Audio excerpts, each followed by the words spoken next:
Winning the Heisman Trophy means you were the best player in college football. But once you hit the NFL, that title doesn't mean a thing if you can't perform. Today we're looking at the Heisman winners who didn't live up to the hype. Some were derailed by injuries, others never found their rhythm, and a few just couldn't handle the spotlight. Not every college superstar becomes a pro legend. In this video, we'll break down who flopped, what went wrong, and what their stories reveal about the brutal jump from college to the NFL. Let's get into it. Gino Torretta. Gino Torretta's fall from Heisman glory to NFL obscurity is one of the clearest examples of how college success doesn't always mean pro-level greatness. At the University of Miami, Torretta was nearly unstoppable. He led the Hurricanes to a national title in 1991 and followed that with a Heisman-winning season in 1992, throwing for over 3,000 yards.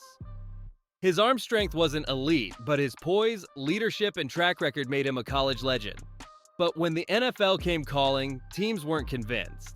Torretta was drafted in the 7th round by the Minnesota Vikings, an unusually low spot for a Heisman-winning quarterback.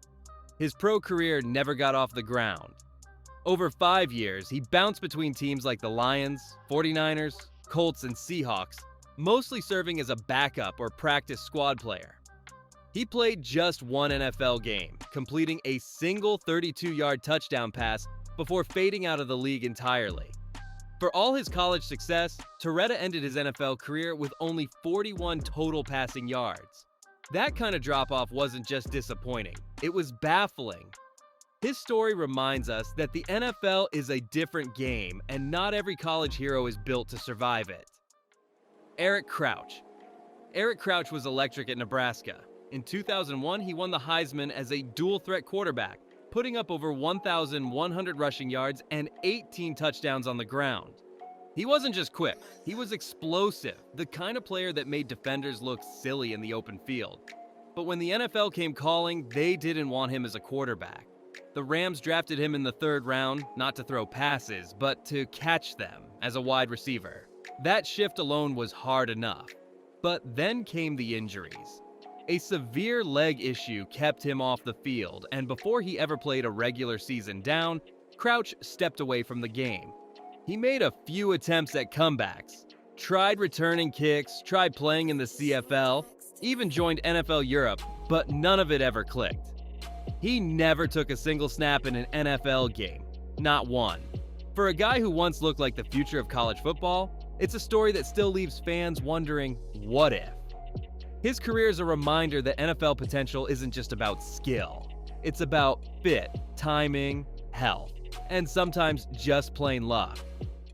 Jason White. Jason White's story feels like something out of a movie. 2 torn ACLs nearly ended his career. But in 2003, he came back stronger than ever, threw for nearly 4,000 yards, led Oklahoma to a perfect regular season, and took home the Heisman Trophy. It was a true underdog moment. But when it came time for the NFL draft, no one called. That's right. A Heisman-winning quarterback went completely undrafted. Teams were terrified of his injury history. And even though he had the arm and the brain for the game, his knees were shot. He got a shot with the Tennessee Titans, but it quickly became clear his body just couldn't keep up.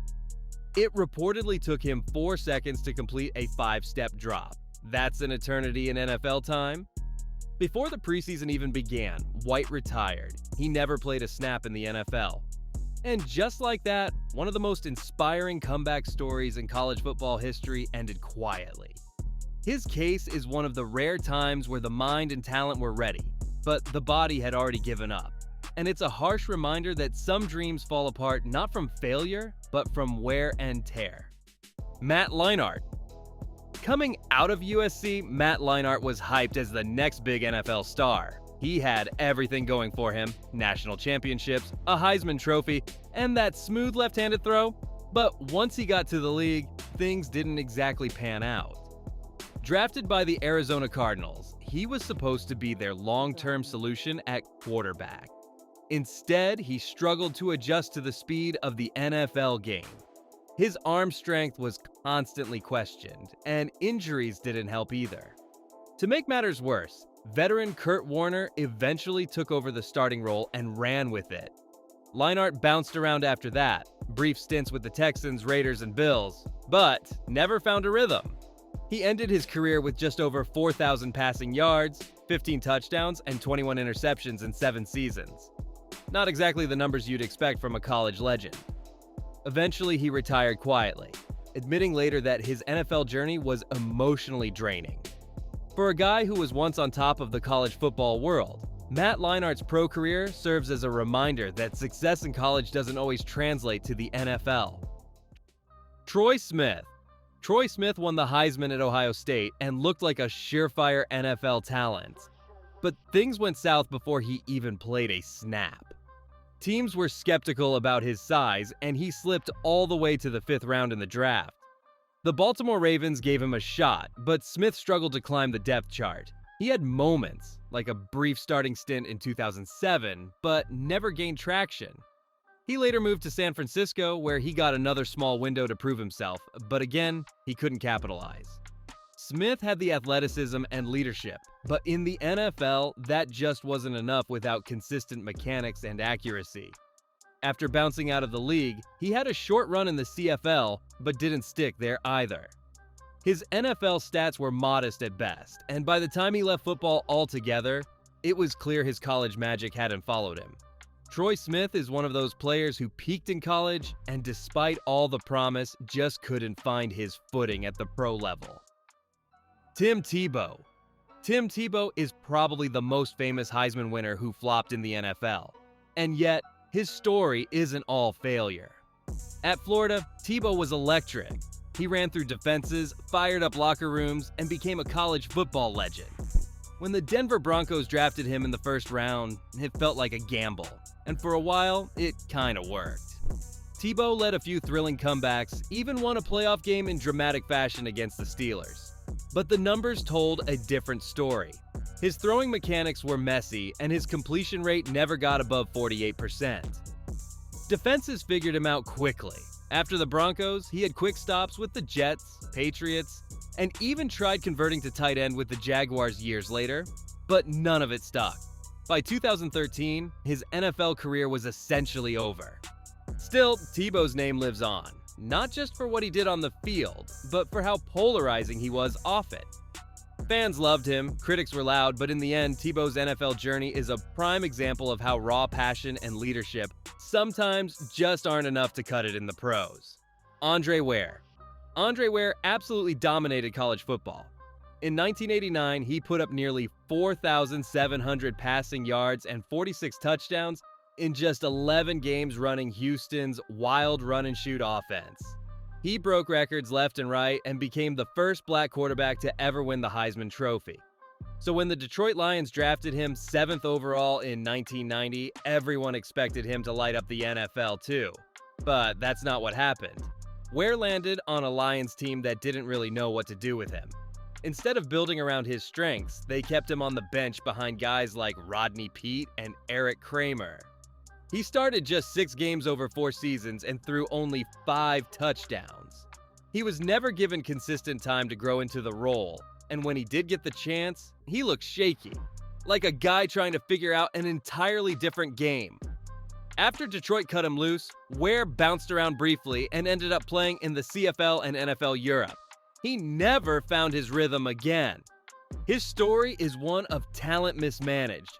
Proof that even first-round picks can flop if the team and system don't give them room to breathe. Sam Bradford, Oklahoma. When the Rams took Sam Bradford 1st overall in 2010, it felt like the safe pick. He was calm, accurate, and coming off a legendary college career at Oklahoma. But things unraveled quickly. Bradford actually had a solid rookie season, even won Offensive Rookie of the Year. But from there, it was just a string of setbacks. He tore his ACL not once, but twice. And every time he tried to bounce back, it just never felt like he was fully there. He played for multiple teams, Rams, Eagles, Vikings, and Cardinals, but he never made a Pro Bowl or took any team to the playoffs. Despite that, he still earned nearly $130 million in career earnings. That's the part that stings for fans. Bradford was paid like a franchise quarterback, but never really lived up to the role. Injuries played a huge part, but so did inconsistent play. He had a great arm, but something always felt incomplete. By the end, he quietly slipped out of the league with little fanfare, one of the NFL's biggest what could have been stories. Robert Griffin III. Few rookies in NFL history have ever exploded onto the scene like RG3. He took the league by storm in 2012, running, passing, energizing Washington like no one else. Fans really thought he was the future. But during that playoff game against Seattle, everything changed. That knee injury, torn ACL and LCL, marked the beginning of the end. He came back too early the next season and was never the same. The speed, the confidence, the game-changing explosiveness, it all faded. He clashed with coaches, lost the starting job, and bounced around the league from Washington to Cleveland to Baltimore. As a backup, he tried to reinvent himself, even as a mentor, but his star had faded fast. It's tough because his rookie season was genuinely electric. People forget just how good he was. But one injury, one bad decision to rush back, and it was over. RG3 still found ways to stay in the game as a broadcaster, but as a player, he never reached the potential he flashed in year one. Johnny Manziel? Johnny Manziel was made for the spotlight, just not the NFL kind. At Texas A&M, he was magic, scrambling around, making wild plays, beating Alabama, winning the Heisman as a freshman. Johnny Football was a rock star, but when the Browns took him in 2014, the hype didn't match the reality.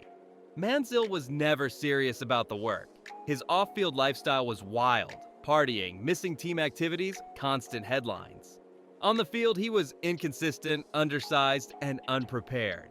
He started just 8 games over 2 seasons and threw more interceptions than touchdowns. Coaches couldn't trust him, teammates were frustrated. Even fans who desperately wanted to believe eventually gave up. The Browns cut him in 2016, and his attempts to reboot his career in the CFL and startup leagues went nowhere. What hurts is that the talent was real. He had that improvisational magic, but no discipline, no structure. He admits now that he never watched film and didn't care. It's a classic tale of wasted potential.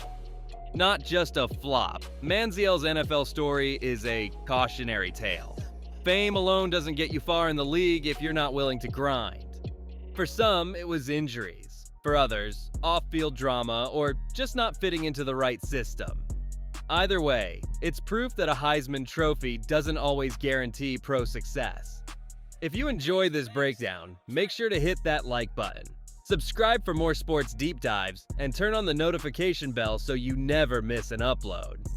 Now, we want to hear from you. Which Heisman winner do you think had the biggest fall off once they hit the NFL? Drop your answer in the comments, and let's talk about it.